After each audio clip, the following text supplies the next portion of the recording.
What's happening, gang? Thank you so much for tuning into the show today. Today's episode is actually going to be a episode from a little while ago. Me and James just kind of came in here, turned the mics on, started doing our thing, and that's it, guys. I was supposed to have another guest on today, but things happen. We roll with it. If all goes well, next week both episodes should have a guest. You follow me? That's if all goes well, which it never does. But anyway, enjoy the episode. Thank you all for tuning in yet again, and that's it. Audio is being recorded. Video is being recorded. Drink has been spilt. Drink has been spilt. Are you recording? Take 5. Are you recording? Oh my. Back on the Smoking Simian. That's all right.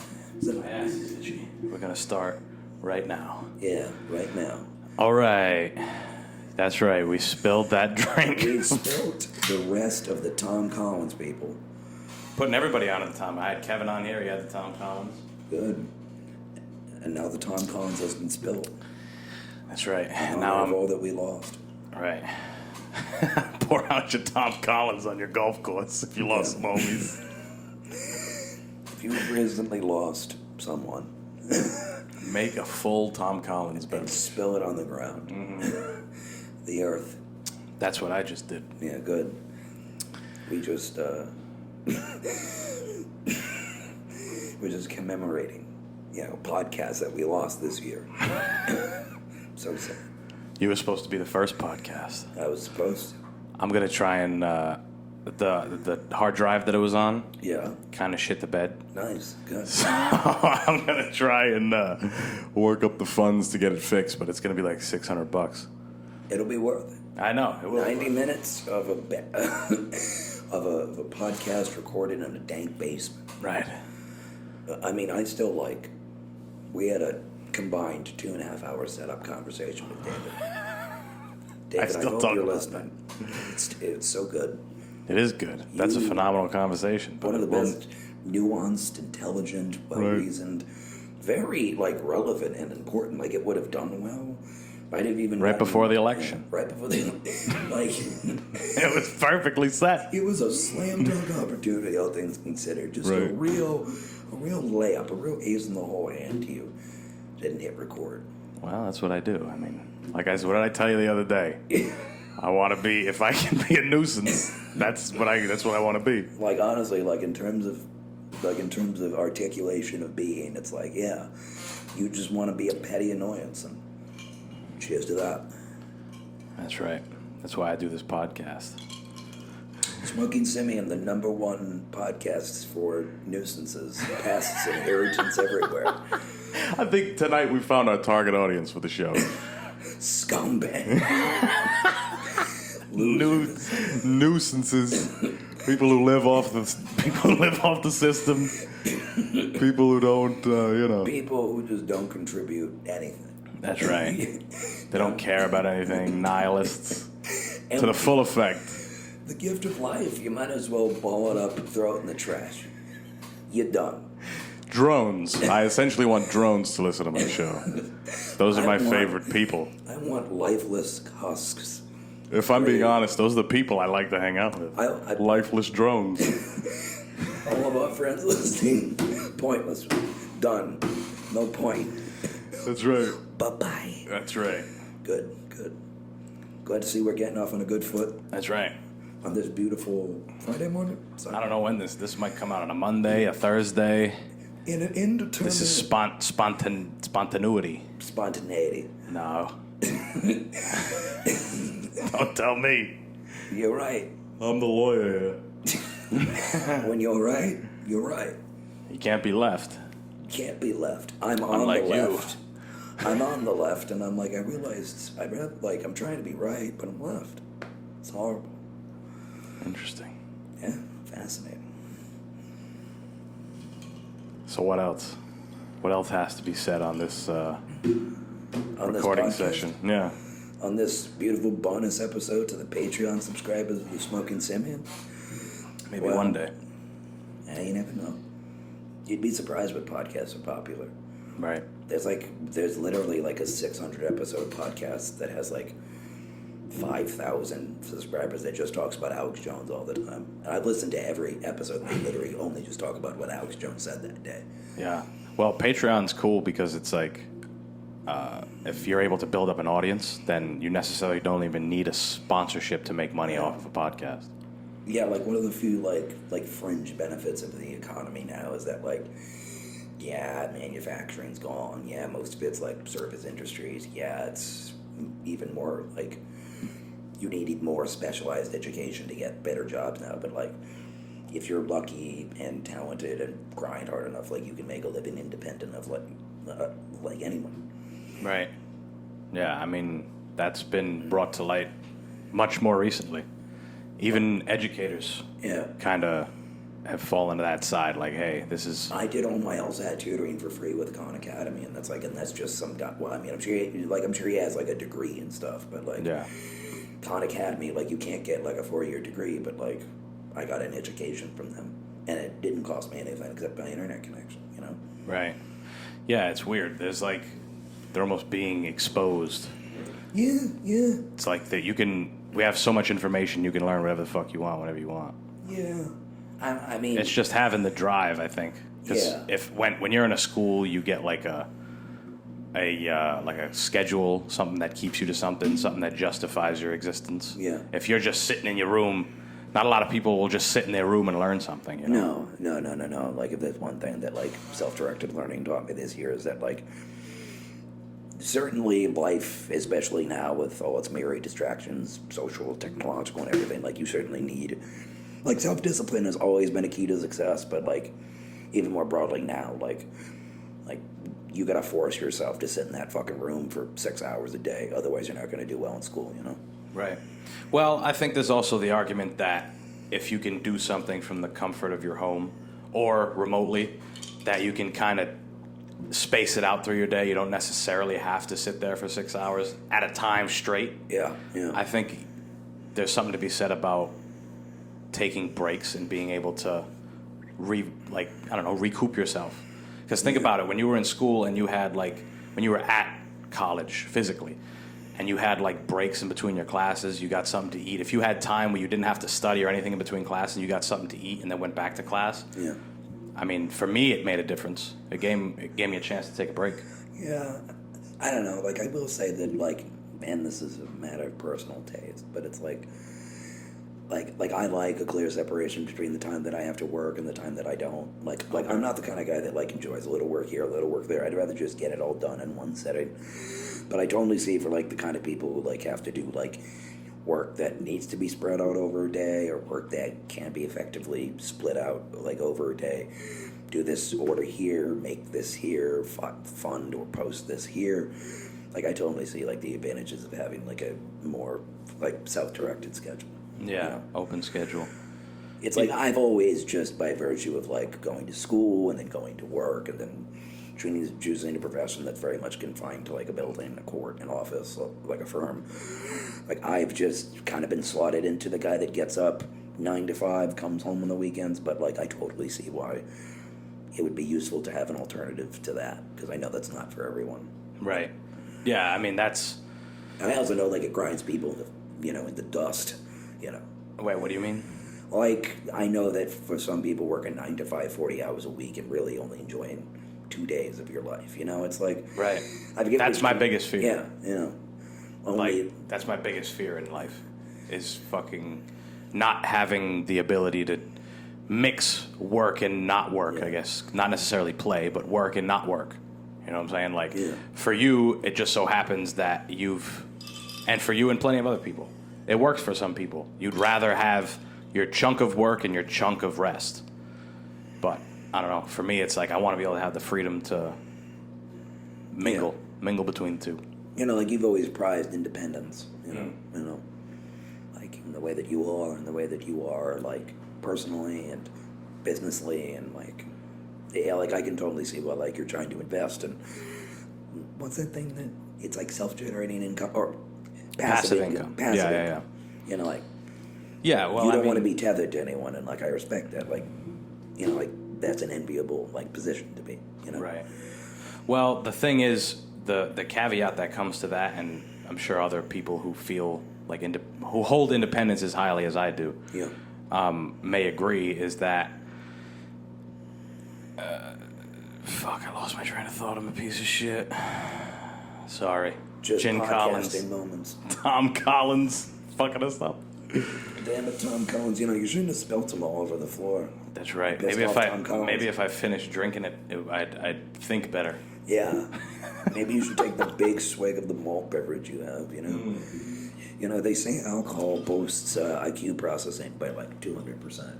So the caveat to independence is not knowing when to delegate, because my main thing is to have something, but I need a team. Yeah. Like right now, I can't afford a team and whatever else. Right? There's a point where you have to do shit by yourself. But when it comes a time to figure out a team, I think that's going to be a real test for me, because I feel like I can be in a position of leadership, and I'm sure most independent people do feel that way. They feel like they could be in a position of leadership, but once it comes to like, you know, splitting up, divvying up the work on something that you created, I would assume that it would give some sort of a problem. Well, I mean, naturally, like there would be challenges, you know, because having a team is like sort of like a kind of antithesis to like the lifestyle that you promote. But like, I could conceivably see where like, yes, you value independence, you value self-sufficiency, but that doesn't mean that you're opposed to the idea of bonds with others or relationships, both professional or otherwise, with people. It's just you don't want to be beholden to someone, right. And that's different from working with someone. You and I can work together to build something that we're proud of, but I don't like. I see the split between like I don't think anyone really wants to be, you know, at the mercy of somebody else, at the mercy of a boss, of a job, of a position. But I think that that's different from like working with somebody, you know. That makes sense. It's an equal relationship. You give, I take. I give, right. You take. If something happens to me, you don't go down with me, and I can't just decide, oh, I don't like you one day, and man, you're gone, you know. Right. Yeah, I mean, you know, having a team that's collectively working toward the same goal is, you know, that's what makes anything happen. Yeah. That's why there's workers. That's why there are employees. Like, I have nothing bad to say about people who are employees. It just, you know, I mean, you need employees for a business. It's a valiant thing, if we're being honest. Without employees, there's no business. But, you know, I mean, you always need people to clean the toilets, you know. That's true too. Yeah, I mean, But like, you got to clean my fucking toilet. Yeah, my toilet. Oh no, he's making me clean my toilet. That's He's making me clean the toilet. You better come in here, clean my toilet, and then go get that chef down there to send up my filet mignon. Yeah. Blue, black and blue, not a degree over 115. You understand? I want it. I want blood, cold. Just give me a cold slab of a dead animal. That's right. That's what steak tartare basically I live in is. abundance. Yeah. That's not even a goal of mine. I feel like people who want to live in abundance are like, I mean, abundance of certain things. I feel like I don't want an abundance of material shit. No. I feel like I can live in an abundance of experiences. I want enough, don't get me wrong. I want enough to be comfortable. Yeah. And of course, the line between one's comfortable and another's abundance is also highly, you know, discretionary, like personally and otherwise. But like, I trust my moral compass enough to know, okay, this is wasteful, you know. Right. But like, I want an abundance of experience, of friends, of relationships, of joys. But like, I don't know, material possessions, like, I don't know, just on a fundamental level, I try not to covet material things, you know. Yeah. You know, they're fundamentally worldly, they're fundamentally finite, they're fundamentally like, you know, people I value, but things, don't get me wrong, I rely on things, I enjoy things. The modern age is deeply material, you know. Right. I mean, there's something to be said about having things that you like. Yes, there versus is. being a materialistic person. Yeah, but like I never want the acquisition of things to be my end. I want experiences, relationships, moments, people, memories, sensations. Right. Not just more things that I can count, They're just toys. They're just extra, you get a cool-ass refrigerator. It's still a refrigerator, even though you can watch cartoons on it when you're, making chicken franchise. Oh my God, you can watch cartoons on refrigerators now. Yeah, there's some of them you can. You could do a lot of things with refrigerators. God. I think you can send missiles with some of these LG refrigerators, the new ones. Yeah, no. Yeah, like Laser guided, that's what LG stands you can for. call in a predator drone and blow up your neighbor's house. Right. Second Amendment, the right to bear arms, That's right. including the right I'm to... winning best lawn this year, Janet. Just send an F-15, just a 105 millimeter depleted uranium round just takes out your neighbor's house. Just a laser Gatling gun from a helicopter that just a Pavlo that lowers right above Janet's house and just puts her house in pieces. Just like one of those A-10 warthogs that like buzzes like boom. Right. And it's just like the cannons, but bye-bye, Janet. Bye-bye. Bye-bye. I'm best lawn this year. I'm getting the $1,000 Amazon card from this town. Please, it's not $1,000. It'd be like you would get a ticket to be in a raffle to win a $50 gift card. You'd probably get a ticket for the car that you parked on the street.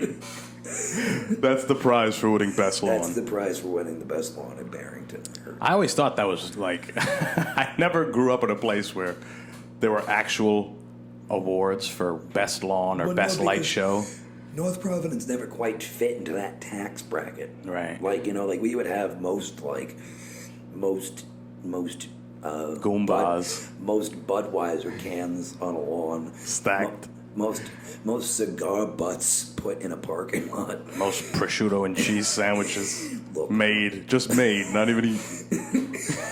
Most hard prosciutto and salami that sat. Hey, Giovanni, we won this year. Look, we had a contest, right? How much lunch meat could you leave out on a hot table in a cafeteria and nobody would eat it for like 6 hours? No, and still get it to people. Still get it to me. Let it sit for 6 hours, but it's so good that Italians from North Providence will still eat it. I mean, my friends would laugh, but like, you wonder why I have a cholesterol problem, but like, I ate nothing but capicola, salami, and provolone sandwiches like a year in college. It was bad. Well, like, that shit's cheap. It's think good, about though. all that salt and pork and dairy. I mean, why not? Why not? I mean, I had veal marsala, spaghetti, and like 2 spamonis and a coffee for like dinner. Today, Yeah. that's good. I went to the old canteen up on Federal Hill. Oh, did you? I never been there. No. Apparently, some mob guy got whacked through the front window in like 1972. That happened to Cass too. When it was Tarantino's or something. Good. Happened to Andino's. It's nice. Well, I mean, Raymond Petriacca was right across from Andino's. In the Cornham attic. Right.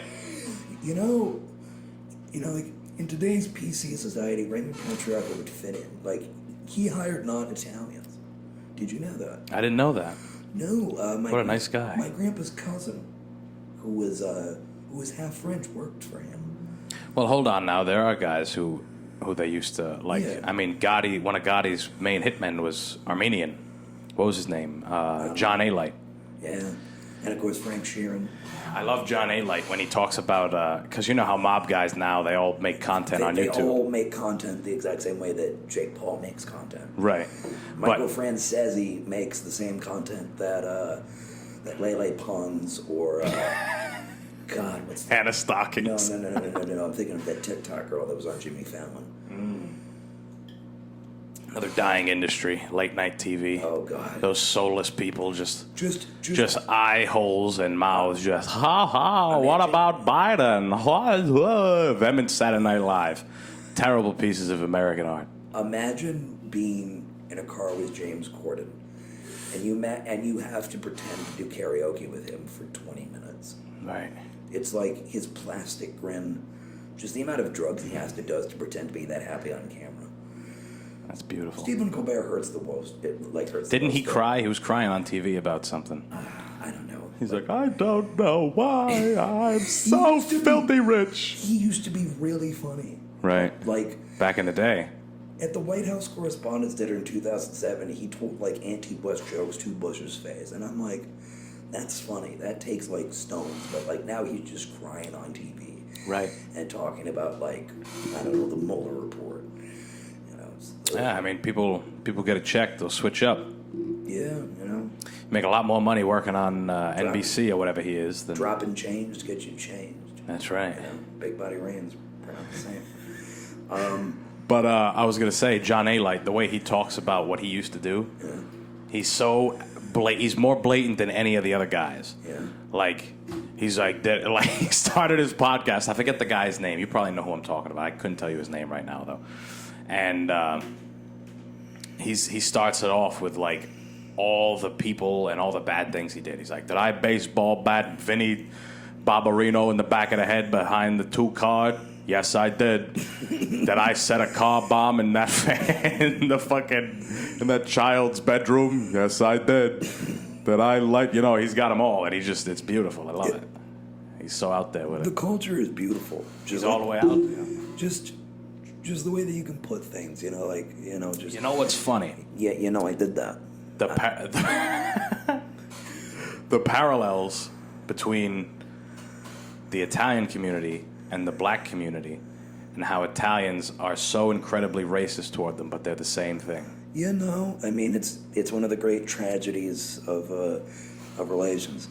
Yeah. Like Italians used to be lynched, like Italian immigrants used to be lynched in the South in the 20s. Right. Because they would serve black customers.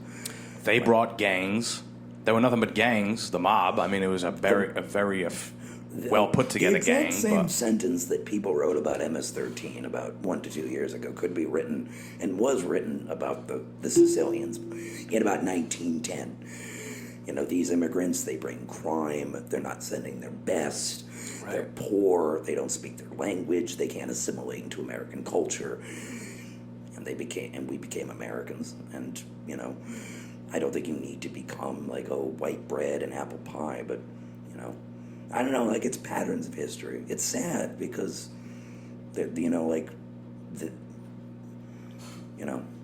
saddest thing is it doesn't change. No. It's like, it's a lot, like, for example, in our generation right now, people who are more or less rational, the reason why I'm saying they're rational is because I'm in this group,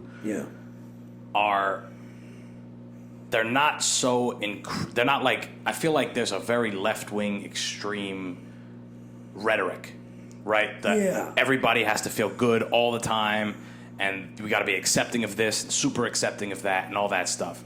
And I feel like that is like the hippie movement of today. Whereas like old people back in the day would be like, look at those hippies, they're crazy talking about shit. Or even people the same age, they can kind of see both sides, and then they choose. Yeah. Well, I mean, just in the same way that, like, we had Ben Shapiro's back in 1961. Well, we imagined the 60s and the 70s as like, everybody's smoking grass and burning the draft cards. Like, there were guys that went to Nam because they didn't have to. There were guys that wanted to go to Nam because they thought it was patriotic. There were, like, white bread Americans, and there were, like, little Don Drapers and little Ben Shapiro's running around. It's like... forever, like, in the same way that, like, everyone in our generation is like, stereotyped as, like, blue-haired, ultra-social justice. It's like, it's a gradient.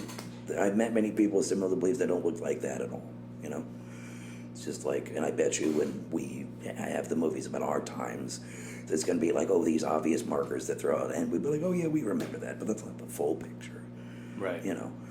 But, like, I agree with you. It's like, as, like, a guy who knows a lot about politics, it's like left-wing socially. There's not, like, much left, like left-wing economically. It's like, not getting into the weeds, but I don't see anyone, like, I see people saying, like, vague things, destroy capitalism, this, but, like, in terms of, like...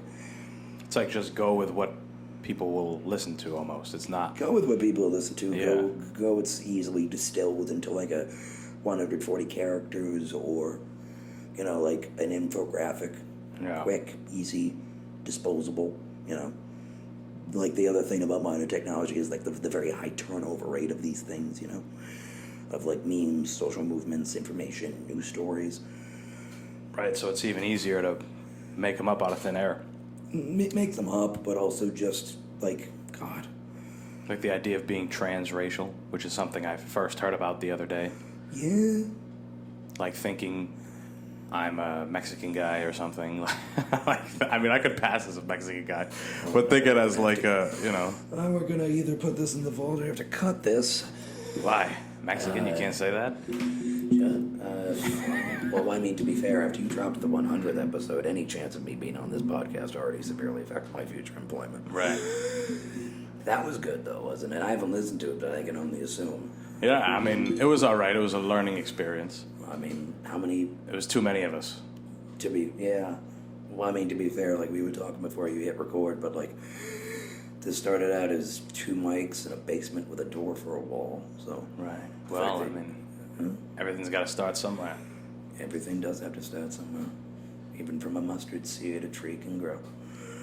Even from a low-level podcast, you can get to a Slightly higher level, but still pretty low. Went from like a cold to like a lukewarm, like right. like that might even be too much. It was like maybe cold to cool. I'd say like from like, you know how you put like room temperature tap water, drop a couple cubes in it, and it's like kind of cool. Right. It's like it tastes cool with the water on the ice cubes, but like you get to the bottom of the glass, it's still hot. Sure. That's the podcast. Right. Yeah. Well, I mean, well, I don't know if it'll ever get any better than that. I don't know. I mean, I'm looking at it, and I don't think it could get any higher. Right. Yeah. Well, I want to have you and John on here for next week's episode. Larkin. Yeah. Ooh. I should have put it together tonight if I knew we were going to get together. Yeah, but I mean, spontaneousness, not spontaneous. We'll never look up the word, so You can't. accept the fact that we Accept don't know the it. fact that my attempt to big dick with my big word has failed. It's failed. I mean, I'm sorry. you got to reach for the stars. You're going to fail a couple times. Yeah. If that's not life, starting out thinking you're going to do a good thing, fall flat on your face, and then it's like, you know what? Right. I'll just stay here in the dirt for a while. That's part of the discipline that we were talking about earlier. Part of the self-discipline. Nobody sticks out eating shit for a while. No. Nobody sticks it out. People don't like the taste. You got to learn to like the taste. You got to learn to it's like the taste. It's not that bad. You got to learn.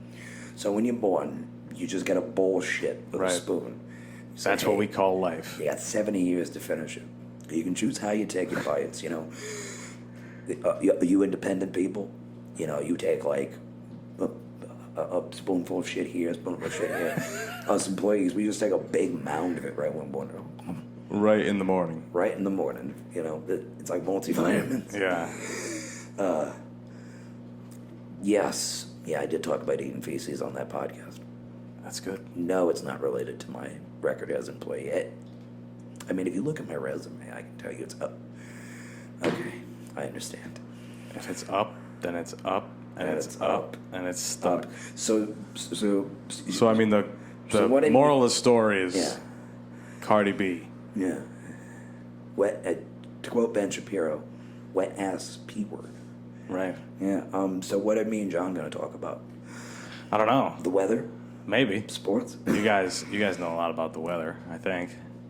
Right? Yeah. No. It's like if there's one thing that like ties us both together, it's like our love of like weather patterns. I saw the best cloud the other day. Right. What did it look like? Sometimes you look at a cloud and it's like that looks like something. Well, I mean, like I'm a weather scientist, so I've studied like the evolution of like weather, like over the centuries, from like weather in the ancient Roman Republic to like the 2 weather system that we have today. What can you tell us about Enron and weather? Well, you see, there are structural problems in the weather system, right? And that's why it rains sometimes. And that's where you can speculate. Yeah, You can bet on the weather. When no sports were going on, I mean, I think you still can do it, but when no sports were going on because of COVID and stuff, betting apps were bringing up, like, you could bet on the weather. You got to be a real deal. You got to be professional gambler. You got to be a really cool dude who has a lot of friends and is just successful. If you bet on the That's right. If you have a psychological compulsion to gamble, respect, brother. I grew up across the street from a compulsive gambler when I was a child. Really? was great to watch. It really was. You know, immediately he'd get paid on a Friday. Yeah. He'd always ask us, "Hey, let's hit the track. How about we hit the track? Slots." How old were you?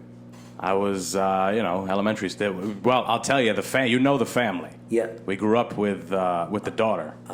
We're not going to say any names No, here. never, no. But we did grow up with the daughter. But, why didn't you take him up? He was trying to teach you entrepreneurial skills. Right. Like to quote my grandfather. That family was fucked.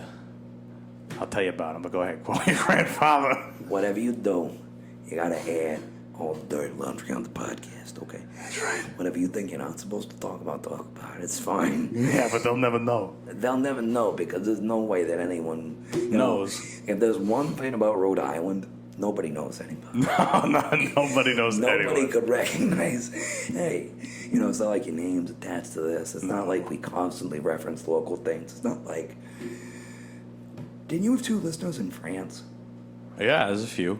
They might just be using like a VPN. I don't know what's crazier. You're using a VPN to download the Smoking Simian. It is. Okay. This is a very edgy new podcast. Mon Dieu, Jean, c'est magnifique, les podcasts américains. There's a guy wearing a beret, eating a croissant, smoking a cig. Just listening to us. These guys are so funny. Mon Our Dieu. biggest fan is in France. Well, bonjour, mon ami. To the French fans of Les Smoking Simian. That's why they like smoking cigs. They love Smoking Simians. Right. Yeah. That's great, huh? Cigarettes. Cigarettes, I love cigarettes. What happened to cigarettes? Ladies and gentlemen, what happened of the smoke? It's like the Smoking Simian in 1955. Right. This episode of the Smoking Simian radio play is brought to you by You got to use the mongrels voice. cigarettes. I can't. You got to use the voice. Yeah, I am using the cigarette voice. Thank you very much. That's the modern cigarette voice. We had back in the 50s. There was an enthusiastic cigarette voice. Oh yeah, like We got Marlboro Reds. What a delicious taste, menthol flavor, and a phenomenal flip-top box. Sponsoring the Smoking Simian podcast. God, I wish we had sponsors like Marlboro. Imagine a good American company like Marlboro. Oh my God! I just get sponsored by Marlboro. If you guys are thinking, right? They made it illegal to make ads about cigarettes, but I mean, we can do it on here. Who's gonna know? Who's gonna know? I think we're in the perfect market positioning to have a cigarette company sponsor the Smoking Simian. I think that if we get backed by the tobacco industry, that's your pageant. Like if if we make cigarettes cool again, that's it. We will have brought back an you would entire take generation. the hinges off, right? Yeah. You'd put the hinges in the fuckboy's hands. That's right. Take the hinges off, put them in the fuckboy hands. Now, you're smart, you're loyal, and you're grateful. I appreciate that. Keep riding. We need to get backed by the tobacco industry. That's right. Why can't we smoke in places anymore? Why can't I get on an airplane and chomp a cigar for a 6-hour ride? Why can't I... Next to a child. Why can't I smoke a pack a day in a school zone? Right. I'm just trying to find my kid. I'm in the infirmary. Can I please have a butt? For the love of God, I know my O2 tank's on. I just need to light this. Okay. Come on. I need some cigarettes. Cigs. Come on. I've never smoked a cigarette in my life. Never, no. Actually, no, I smoked a cigarette once. I didn't like the taste. I've never done it. I don't know. It's just, like, I already have the voice. What's the point? Maybe one day. I'll pick up a new addiction. Maybe one day when I stop caring about my personal health. Right. I mean, hey. It is interesting, the first conscious decision to try and do something, whether it's alcohol or cigarettes or something like that. Yeah. The first time you're like, because there's nothing else that's driving you other than the fact that you just want to try it. You're like, I'm just going to try it. And then you try it, and then later on it grows into something, or it doesn't. Oh, no. But, like, it's funny. It's like the first time you think, oh, it's nothing. And then you think, oh, it's nothing. But, but then it's like, oh, I'll do it again. Yeah. Cut to, like, 6 months later. I'm like, yeah, This is great. Yeah, this isn't bad at all. You know what? I do this every day. I don't think it's a problem. I think this is my life now. I brush my teeth every day. Do you want to hear a good It's just cigs. I can stop anytime I want to. Yeah. That's why I have it every day. You know? Once it affects me. Once it seriously impacts my life, Cigs. and I'll stop. Right. Yeah. Once I feel like it's impairing me. Once I feel like it, Isn't that crazy? Isn't that like the mind? Like, you wait till it has impaired you. You wait till it's so impacted your life. Right. That it like, yeah, it's a problem. I need to stop. But until then, it's like, no, it's fine. Yeah, no, this is good. We'll wait until it happens. We will. Let's not prepare. Let's not in any way try to mitigate the damage of this situation. Let's just do the smart thing, see how it plays out. I think that's what it always should be. Yeah. No prep. Just kind of wait till it happens. Just wait. Whatever it is, I'm sure it'll be fine. Sometimes you got to take the leap. Take the Sometimes leap you gotta into grab that. the bull by your horns and ride with the bull over the cliff. Right. Take that leap into that liver transplant. Take it. Ooh. Listeners, It's just the booze. Boozes. Listeners of the Smoking Simian, Antonio just loaded both barrels and fired them into the air. That's right. You don't. Isn't that what you should do? Yeah. With in real life. You can always get another liver. That's right. And there's one thing, and you can always get more bone marrow, That's right. Get it. Just get it. Are you what's wrong with you? There's a guy who sits on the Shell gas station. If you guys see him, help this guy out. Yeah. He sits at the Shell gas station on Wickenden, on the corner of Wickenden and Benefit. Yeah. Down on the east side, and he has a sign that says on dialysis, I need a kidney or whatever else. Yeah. That guy is pulling out all the stops. He lived a life. Or maybe not. Maybe he just got sick. But either way. So that's ambition. One of two options. Yeah. Either he's a hard driving go-getter that lived his life to its fullest, or, and this is the much more likely option, this is the bone-crushing option, Right. If I was a betting man, I would tell you, there's a 0.05% chance of him being this really cool dude that, lived his life to its fullest. 99.59% chance that he's just poor and can't afford health care. Right. But I bet it's cool to believe the first one. But no, he's suffering. But I think it's cool to believe both. I think the fact that he can't afford health care and is forced to sit on the side of a gas station to get Schrodinger's kidney transplant. As long as you don't ask him. Right. Do you know Schrodinger's cat? No. You put a cat in a box. You put radium, which is a radioactive compound, in the box. You don't know if the cat's alive or dead until you open the box. So in your mind, the cat's both alive and dead. Right. Two ideas in your head at the same time that you can't decide until you do it. It probably means something way more complicated than that, but that's the dumb pop culture understanding I have of it. Yeah. Wait, but what's it called? Schrodinger. Schrodinger. It's a German name. SCH. Schrodinger. Yes. Why do I feel like any German word has to be said like that? Sounds vaguely threatening. Right. Bavaria. Welt. Skruckenzeichen. Ladies and gentlemen of the Smoking Simian, you've just reached back to our 1944 edition. Boys, we're going to whip them Jerry's over in Germany. Allied troops have just landed in Zanzibar, pushing Italian forces back to the fifth parallel. Yeah. That's pretty good. Well, what I know, what's really good is our grandfathers at this age had kids and fought in a world war. Right. Whereas ripping butts the whole time. Ripping. And we're scared of them. We want nothing to do with butts. just staring down a machine. Well, actually, just staring down a machine gun. Right. Just seeing half their friends die at 17. I forgot what the statistic was. Maybe I'll look it up. The amount of men that came back from World War II that had smoking habits. It was pretty much all of them. My grandpa was in the service, and you could get a carton. Do you know how much a carton was? Probably cheap as hell. No. But do you know how many cigarettes do a carton? 10 packs of 20 cigarettes. You can get it for $3. God damn. You could get 200 cigs. They were probably valuable than a motherfucker in war. What? Yeah, and do you know where my grandpa served in England during Korea? So he just chilled at a military base teaching people how to fall out of planes. He'd use ripped butts. All right, kids, we're gonna this fucking helicopter. First rule, getting shot down. Gotta bomb the nearest cig. Use the smoke to light a fire. Yeah, when you land, make sure that a true paratrooper is able to land, fly through the air, and skydive with his cigarette lit the entire time. You gotta cup it in your hands and grab the Bic lighter. And then you gotta pass it to the guy next to you to make sure he gets good. And if your option is to smoke a cig or pull your parachute, you always smoke a cig. I don't care if you have to hit the ground with your face first.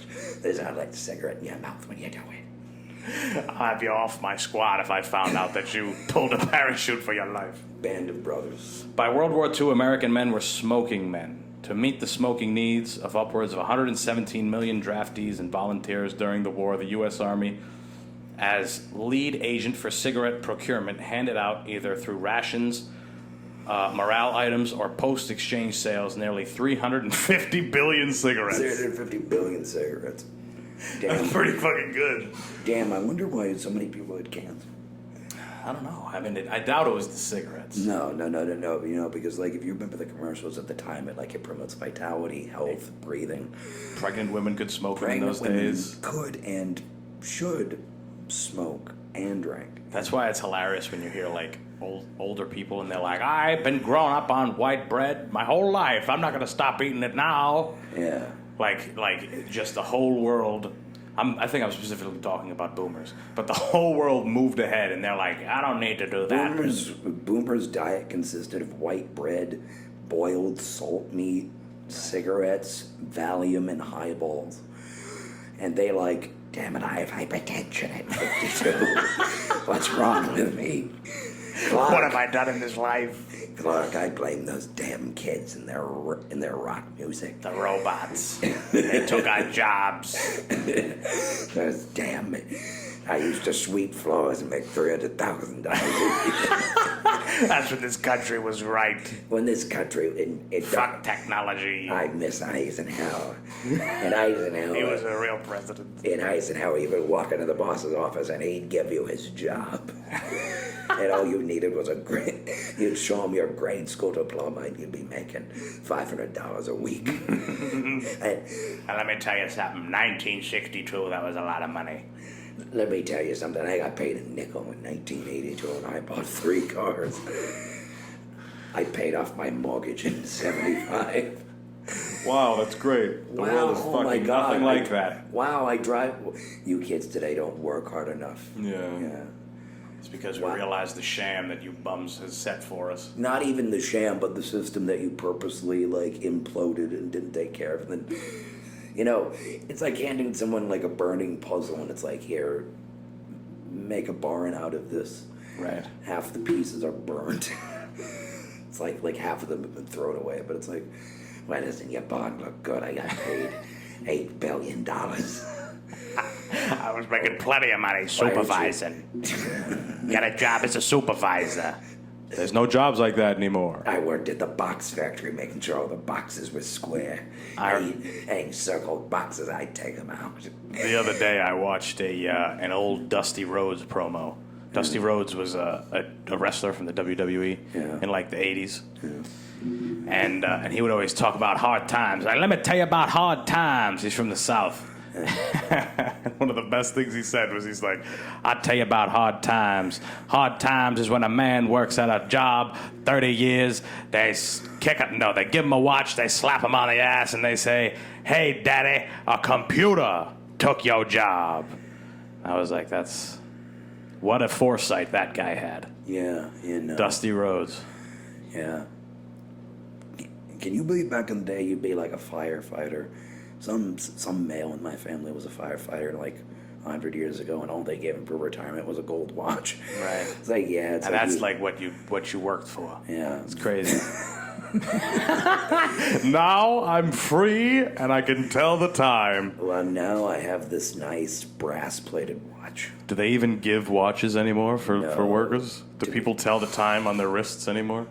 No. I think most watches are aesthetic now. Right. Computers took us as old men job. are gonna be like, what? I don't want this garbage thing. You guys are still giving out watches? Back in my day,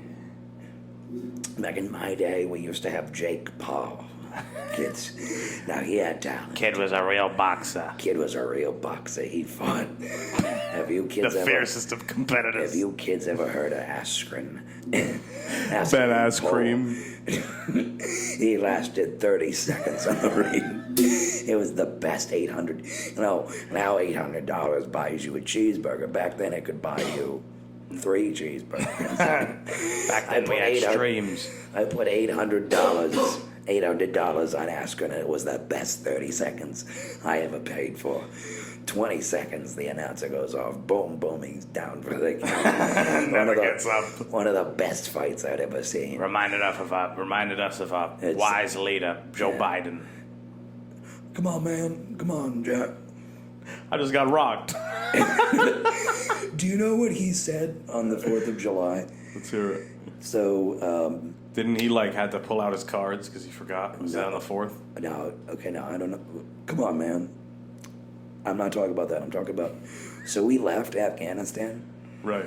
And we what left, a shame. Like the war that began when we were 5 years old is finally over, and I think we won. We had to pull out in the middle of the night. Literally, we didn't even tell the Afghan army that we were leaving. We just left. If you've ever had a one-night stand and had to leave at 2 a.m, that's what we did, but to the Afghan government. And so reporters asked. So we've just turned into cheap whores. It's it's kind of like Saigon all over again. Saigon 75. No. The photos of the refugees hanging onto the helicopters as we evacuated the embassy. No, sounds like fun. No.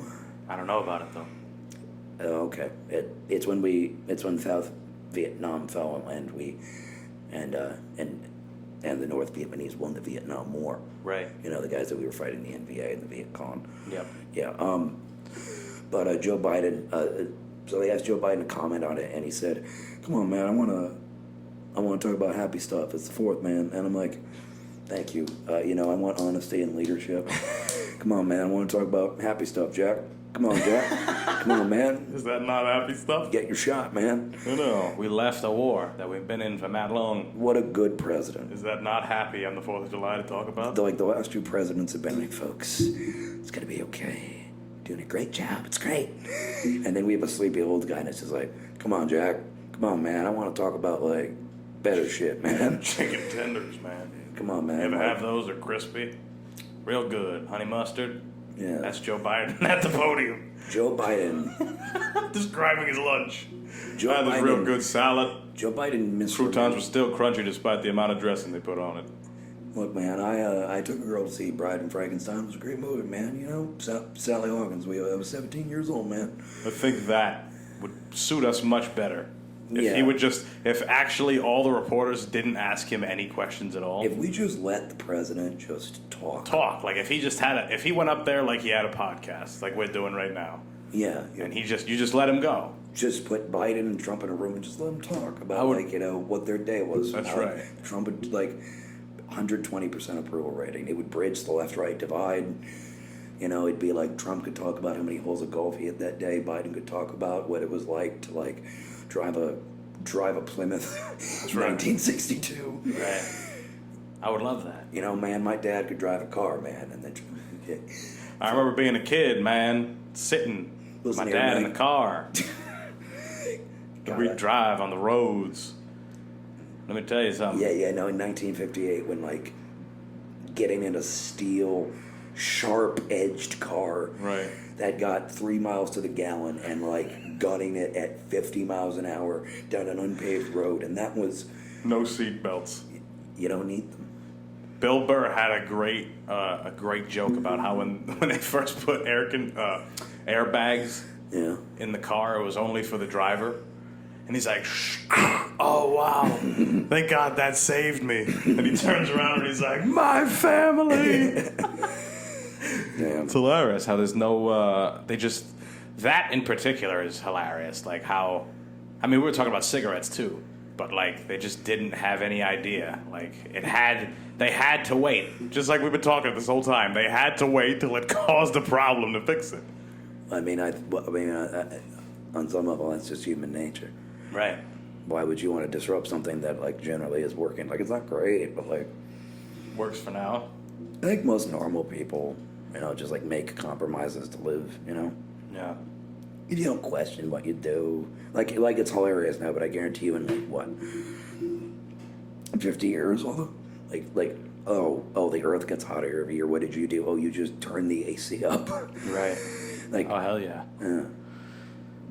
What do you want me to stop polluting? What do you want me to stop eating red meat for every meal? No. Are you crazy? Look, it was only 109 last week. Yeah. Look. Sometimes it's a simple heat wave. Sometimes it just goes from 109 to 62 in a couple days, and well, that is the argument. That it's like maybe that's just how the Earth fucking is, but we would never know because we're already here. But thank you for rebutting your own argument, because that's not, like, I mean, I believe in anthropogenic human caused climate change. All the fossil fuels in the air, all the red meat, all the plastics, all the carbon, all the greenhouse gases, all the, hasn't snowed much, right? Do you remember how much it would snow when we were kids? Right. It doesn't snow that much anymore. I think we had a couple snow days. Yeah, it still snows sometimes, but overall, it's not like it used to be. No, but every year since 2009 has been the hottest year on record. Right. It's been milder and milder every winter. It's a milder and milder, and we're in New England, we used to get renowned for getting all 4 seasons. Now we get hot summers, gray 50 winters, Yeah, right. Clearly something's happening to the climate. Yeah, I've noticed that. Definitely. It's there's almost nothing we can really do. Yeah. Not as individuals. It would require massive changes in how, society, politics, economics, government, how, the very fundamental ways that we consume, that we do, that we buy, that we build, that we think, it would require that change. And it's it's not a problem, Yeah, I mean, there's no hope, essentially. I wouldn't go that there's no hope. I don't think that there's much, but there has to be some. Not enough. No. Not nearly enough. Look. It's I not. mean, my God, it was done. It's not a problem yet. We just got to turn the AC up. That's right. That's right. But it's 130 degrees. Once the Earth falls off its axis. Once the Earth is falling into the abyss of the bone, then it's you know what? I'll recycle. I'll put that can in the green bin and be like, right. No more. I'll put the 15th can of Diet Pepsi that I drank today. No more putting the red meat, the cold, no more putting the... Red meat's good, though. You can't fuck around with red meat. Yeah, but the way that something like 40% of all the arable land in this country is used for cattle, it's Right. We eat the fuck out of it. We're not going to be able to eat as much any kind of meat in once we got into the factory farming of things, that's when shit went, which I mean is the general nature of how food is made today. Yeah. But once the crossover was made, that was a big thing. Not only for the environment, but for the health of humans. All the preservatives, all the plastics in the food. It's I don't know how much of this is true, but it's all of the sperm counts are dropping and fertile counts are dropping. Yeah. I listened to that woman. Yeah. She had some pretty serious shit to talk about. People are getting lonelier. People changes in the environment and society. Genuinely, it's harder to date. It's harder to socialize. Right. It's easier to self-isolate. These don't promote fucking happiness. Our brains are exposed to way too much fucking information at once. Well, the next step is going to be cohesiveness between humans and technology. There's going to be no divide. Unless you deliberately live off the grid in a mountain in Montana somewhere. Yeah, but it's one of those things where that's probably going to be a thing for the super rich, right? At least for a couple generations. Elon Musk is going to be in the cloud, but you better sure as shit believe that we're going to still be in 120-degree springs. Just going to turn the AC up. It's not a problem yet. That's right. Air conditioner. Back in my day, $50 used to mean something, kid. Now you can't buy a cup of coffee for $50. We're just going to be boomers. Back in my day, his name was NBA Youngboy, and it turns out all those fraternity suits, he was broke again.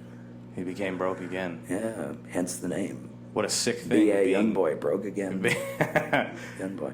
It's messed up when you that rich when you're that young. You can get It's anything. messed up when... You can get anything you want. What? I said you can get anything you want. He's incredibly talented. Yeah, I mean his music's great. I like most of his Amazing. music. Just imagine being that naturally talented at something. Right. Well, the other thing with music today is a lot of it is overproduced, especially in hip hop. Yeah. But So there's a lot of him specifically. I'll say I'm a fan, and I think he does have meaningful lyrics. He has a lot of the stuff that I look for in songs. Yeah. He has heart. He has soul in his music. He has energy. I look for that stuff. So, but my point is that there's plenty of people who exploit the fact that shit is so overproduced. I mean, I still remember Scorpion being like 50 songs, or like a combined total of like an hour and a half, 2 hours. You're talking about Drake. Yeah. Yeah. You know, like, and I remember reading like, oh, But he's talented too. well, I'm he's talking about talented, like but he stupid ass desi- mumble well, yeah, rappers. but like Drake designed that album out like algorithmically. To like like I remember reading it somewhere that it's like, oh, like the songs are just about at the average Spotify listen time, and there's enough of them to where like enough of a, like, not denying that he's not an artist, not denying that you can't like him, but it's like He's rigging it a little. content creators shape, like, it's not that art's ever just been a pure endeavor without commercial interest, but like in terms of very specifically molding yourself to the way that content is produced nowadays, it's like that's what I mean by overproduced. Right. It's not just sampling the beats from freebeats.com, but it's designing the song to be like, to have an easy hook and a tempo that you can just play in the background of like a party, Right. you know, or something that like, you know, TikTokers can lip sync to or can make a meme, you know, because like that's the way that like it's all about breaking through into the spotlight for, it's not even 15 minutes, it's like 15 seconds now.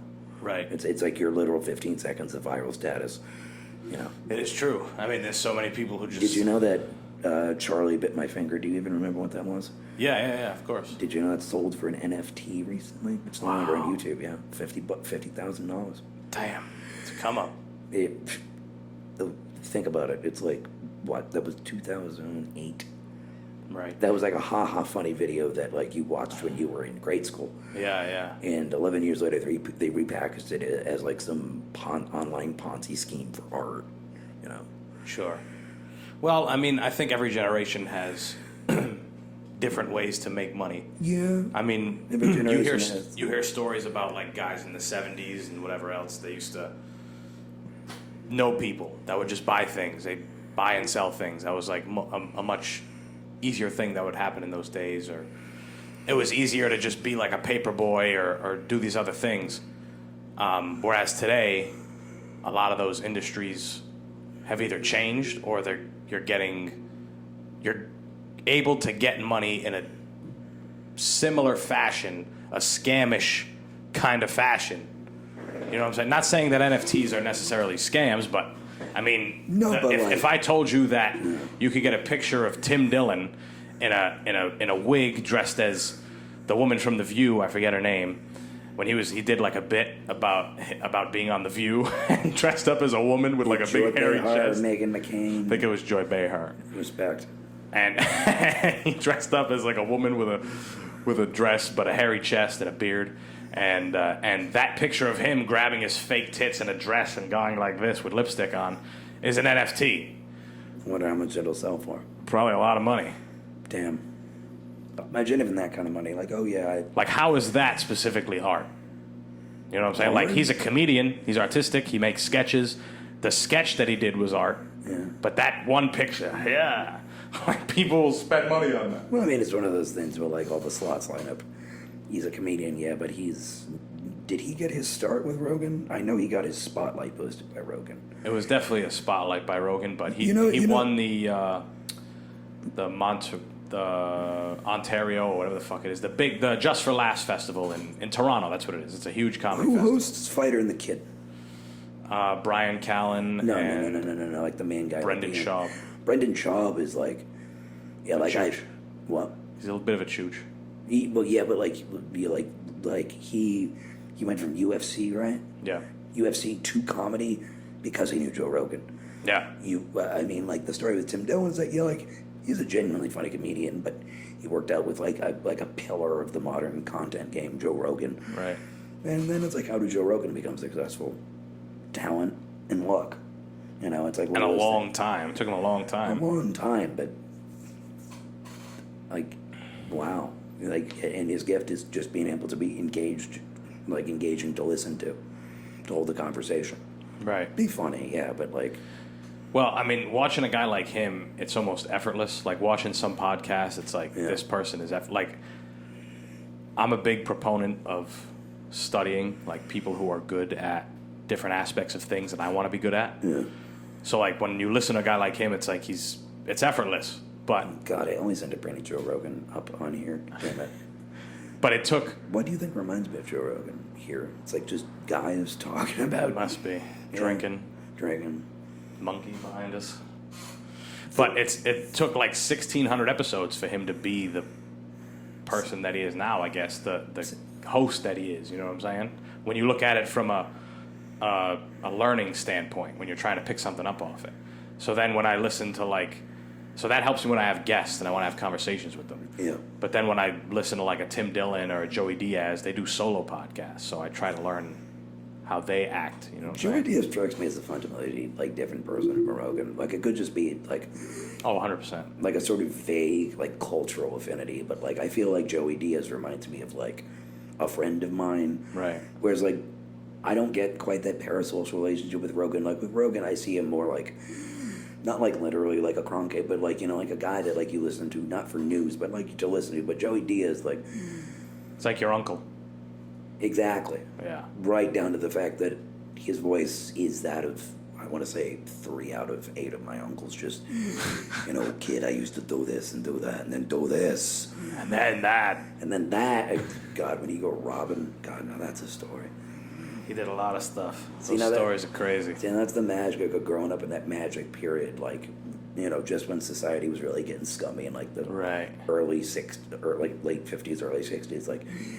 Just grow up, you know, see crime at 8 years old, go robbing at 14. Right.